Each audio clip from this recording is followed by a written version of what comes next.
Voltamos com o terceiro e último bloco da nossa conversa com o jornalista Williams Clementino de Souza. Só uma curiosidade antes de a gente começar. O Williams, com S no fim, do que é isso aí?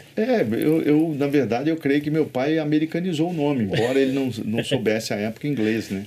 Mas ficou americanizado, aquela né? equipe de Fórmula 1 é o Williams mesmo, né? Então, mas aí eu brinco, inclusive, com as pessoas que eu falo que é o Williams, mas não conta para ninguém.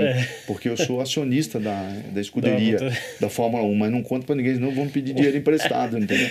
Mas é brincadeira, mas é uma coisa curiosa. Eu creio que à época, quem no cartório fez o registro, fez, porque eu não acredito que meu pai tenha falado assim, coloca M, por exemplo. Né? Eu acho que foi a pessoa do cartório que falou, Williams é inglês, nome americano, sei lá. E colocou, mas não foi. O meu pai nunca me falou assim, eu pedi para colocar M. Não foi. Foi assim, quem registrou lá, ele falou Williams, mas quem escreveu que inventou o M americanizado, óbvio, né? A gente falou no bloco anterior da sua passagem pelo Poder Público de Jacareí, mas você também tem uma passagem importante pelo Poder Público no litoral norte, São Sebastião, né? E Ilhabela também, né? Sim, aqui em Jacareí trabalhei com Arouca, mas depois eu ainda cheguei a trabalhar no segundo ano do Marco Aurélio de Souza, que foi no final do segundo ano do primeiro mandato e depois o restante da reeleição dele, parte da reeleição, depois eu também saí. Depois disso, o que aconteceu? Eu fui para o movimento sindical, atuar no movimento sindical. Hoje tenho muito conhecimento nessa área também porque atuei e fiz jornais, boletins e assessoria de comunicação para vários sindicatos. O primeiro sindicato que eu trabalhei foi o Sindicato dos Servidores Públicos Municipais de Jacareí.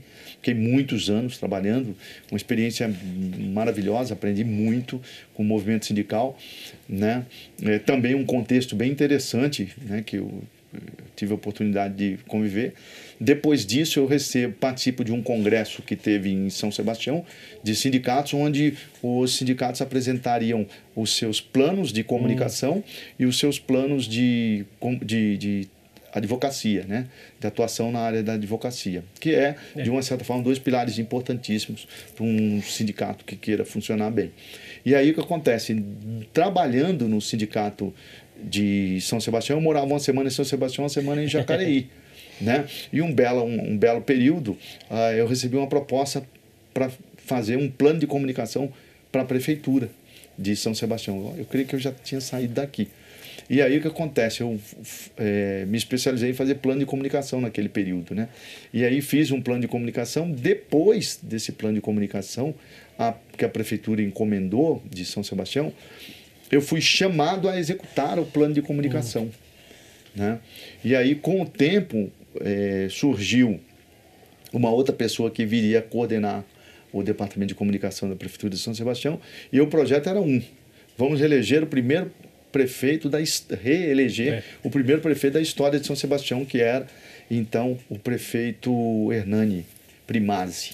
E aí foi assim, a responsabilidade de fazer o plano de comunicação não era só minha, era dividido, então, eu faria o plano, mas dividido com o Sebastião Rodrigues Neto, que virou um amigo, um cara que eu reputo como uma pessoa muito sagaz no mundo político, e convenceu as pessoas a entenderem um pouco da importância da comunicação e como fazer a política funcionar dentro da estratégia da comunicação.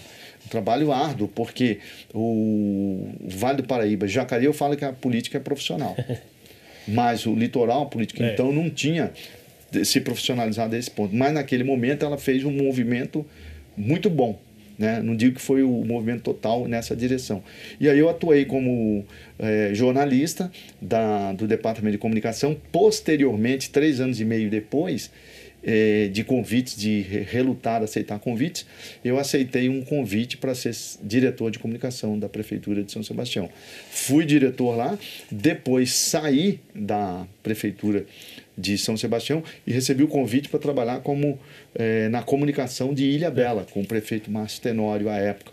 Ele foi eleito. No primeiro ano eu trabalhei num jornal lá em São Sebastião que cobria o litoral, né, que era o Jornal do Litoral, que é fundado pelo Sebastião, que trabalhou comigo na prefeitura.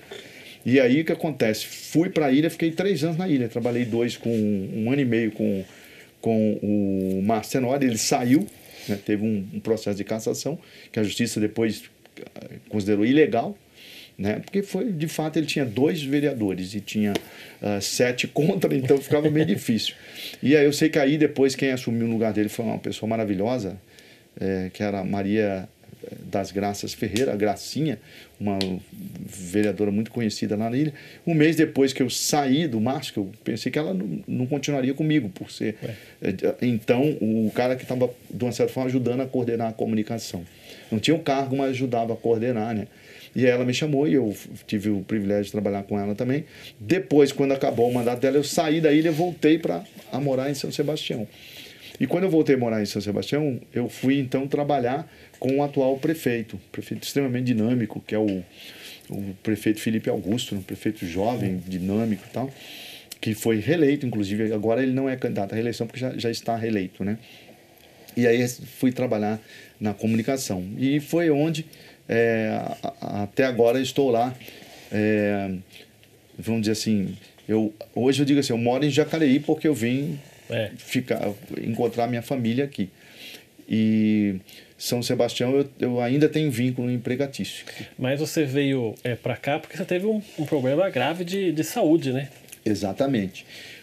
Quando foi em novembro do ano passado, em 2023, eu tive um infarto. E esse problema teve que ser resolvido com a cirurgia. Um infarto que você não sentiu, né? Um infarto que eu não senti. Curioso, porque é até bom falar disso para as pessoas tomarem cuidado. Que o infarto, ele não é uma coisa que vai lá, dói o peito, o coração.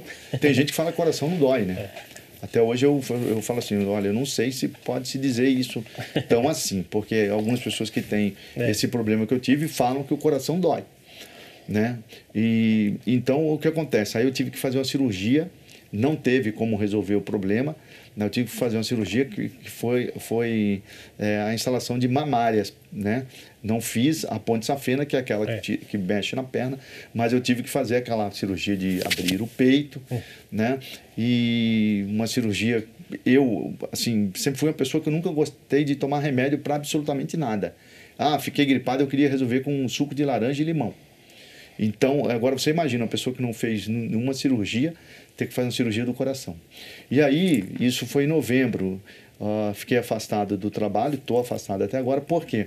Porque quando foi em maio, eu passei por 2 outras cirurgias do pulmão, porque quando eu fiz a cirurgia do coração, houve um derrame pleural, ou seja, o sangue da cirurgia do coração ficou no pulmão, impedindo o pulmão funcionar normalmente. Aí eles tentaram resolver primeiramente com um dreno, com a cirurgia instalando um dreno, não resolveu. Aí teve que fazer uma segunda cirurgia no mesmo mês de maio, que foi uma cirurgia que teve que abrir, na verdade, aqui perto do peito, né? E por trás também, como se fosse uma câmara para poder fazer. E teve que, na verdade, raspar esse sangue que ficou encrostado, vamos dizer assim, preso ao pulmão, que estava atrapalhando o pulmão. Foi esse um grande desafio, eu agradeço a Deus, eu falo assim que Deus me deu livramento de morte. Vamos falar bem claramente aqui, né? Ele foi maravilhoso. E quando você comenta assim, que eu nem senti, é verdade. Porque como que eu tive o infarto? Eu fiquei 10 dias sentindo dor no queixo, na parte de baixo, no maxilar de baixo, nessa parte de baixo. Eu não sentia dor alguma no coração e sentia um pouco de dor de cabeça. Só que eu pensava naquele período que foi a onda de calor. Eu pensava, onda de calor, porque eu era curioso que eu só passava mal quando eu pisava na rua. Então eu estava dentro da minha casa e ia trabalhar. Então quando eu pisava na rua e ia até o meu trabalho, que é perto, 2, 3 minutos, eu chegava falando para o pessoal da comunicação, estou com dor de dente. Aí sentava no ar-condicionado e parava. Só que saía do trabalho, ia para minha casa, na rua, andava 2 metros, já começava a sentir. E aí um belo dia que eu não estava de plantão no sábado, eu fui ao hospital. No que eu fui ao hospital lá, o médico disse que eu tive um infarto. Isso eu imagino que depois que você passa por tudo isso, né, cirurgias do pulmão, coração, isso deve mudar, eu imagino, a cabeça, né? Porque você fica pensando, como você falou, foi um livramento de morte, você fica pensando na morte, imagino que vem à sua cabeça sua filha. O que mudou na sua cabeça nessa passagem aí? Mudou que eu fiz o registro de uma palavra, né? começa que as pessoas, por que você teve isso? Eu tive isso porque eu fui negligente. Então, quem estiver assistindo, perceba assim, não seja negligente com você. Que só você que deve cuidar de você, da sua saúde. Eu fui negligente. Eu fui negligente porque eu não me alimentava direito, né? Eu não dormia direito e eu deixava o meu trabalho, sem problema nenhum falar isso, me acrescentar um estresse além do suportável. Ponto. Então, essa coisa, o que mudou foi isso. Eu falo assim, dificilmente, onde quer que eu vá trabalhar agora, patrão ou quem quer que seja, vai conseguir me convencer a viver do jeito que eu vivia, alucinado. Né? Falando, me liga 11 horas, esquece, 11 horas da noite, você não vai falar comigo. Não vai. Né? Porque eu agora tenho que equilibrar a minha saúde, a minha vida, a minha alimentação. Os médicos falam assim, outro exemplo assim, interessante para a gente citar aqui. Os médicos falam que a gente tem que ficar de olho em alimentação, sono, extremamente importante. Então, quer dizer, coisas que a gente negligencia. E parece que são simples, né, a gente falando agora.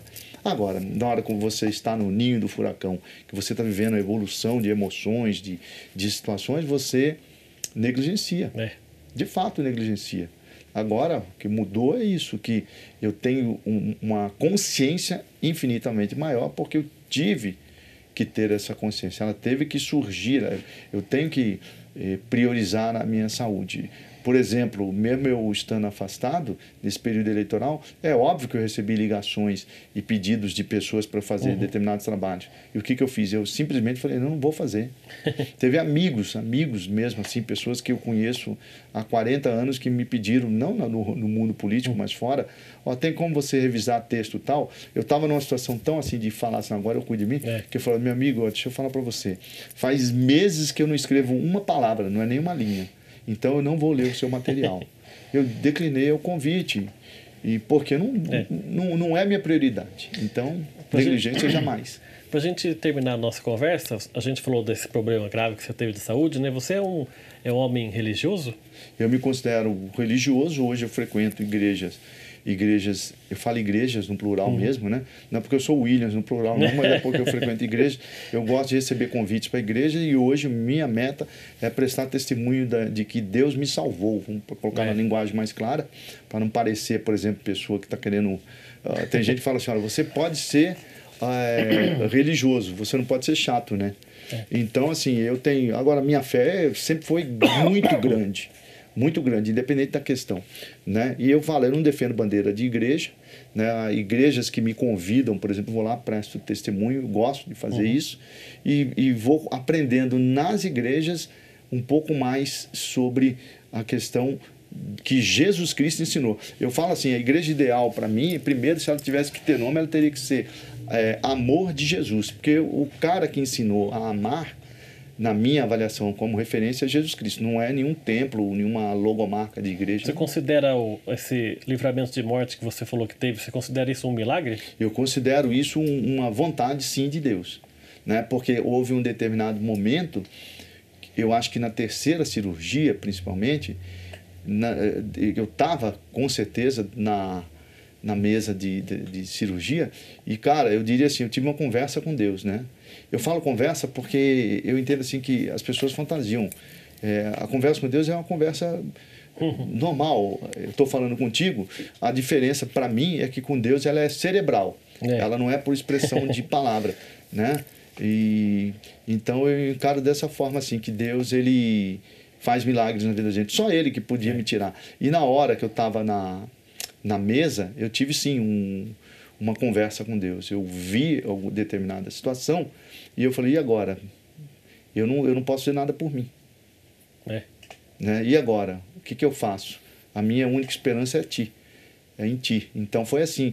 Por isso que eu falo, houve um milagre de Deus. Eu falo livramento de morte. Porque você imagina um cara ficar 10 dias passando mal e ter um infarto. Eu já estava infartando há 10 dias.